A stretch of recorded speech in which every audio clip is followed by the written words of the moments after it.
Jessica gives women a voice. She won 4 European international speech contests in Toastmasters during Corona, including Best in Barcelona.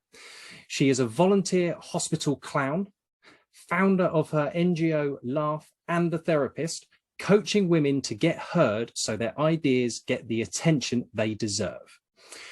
With a speech entitled The Wind Whispers, please welcome to the stage, Jessica Brittenfeld.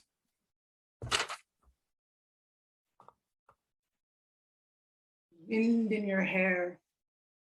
That feeling that people are telling you it's not the best idea, and deep down, you know it's not the smartest or wisest or best for your future idea, but your heart pulls you that way. Remember yourself younger, head full of dreams, hope, and unrealistic expectations. We've made a lot of mistakes in our lives, but we started off full of dreams. It could have been those mistakes that we made, that ex, maybe that third gin and tonic, or maybe that vote at Brexit. Do you remember when you used to listen to the pull, the push, the twirl of the wind in your hair, the whisper that told you, you can do this. Look at me, I can do this. I had a dream, and in that dream, I was cruising down the street on the back of a green truck, wind in my hair, freedom, no seatbelts. Do you remember what you wanted to become? I wanted to become a garbage man above the law. Not even the mayor of small town Canada didn't have to wear seatbelts. That was the kind of job for me.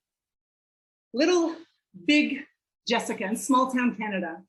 I was the kind of kid that would refuse to wear gloves in -20 Canada because it stopped me from making snowballs. I never wore pink. That was for girls. And I ran the cookie mafia in the kindergarten. You know, freedom was my biggest value. I didn't know it back then, but years later, I'd spent most of my life following the wind in my hair, the voice in my throat, the jump in my step, because I had promised one woman that I would do so.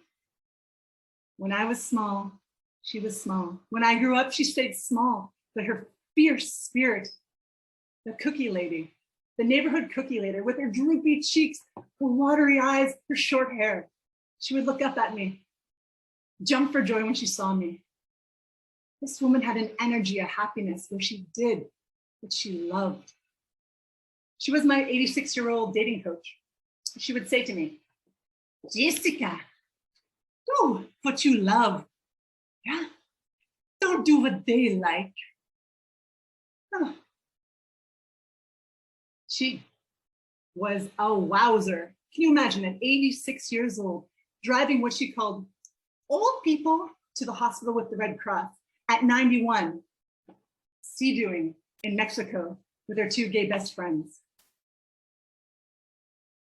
And then one year, at the end of her life, I wasn't able to visit her.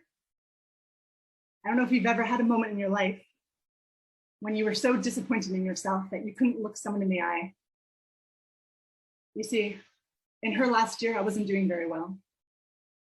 I had given up my dream job and I had gone to the dark side. Insurance sales. Oh, I'd become so cynical, I joined sugardaddies.com. Everything went wrong when I decided that money would become the wind in my hair.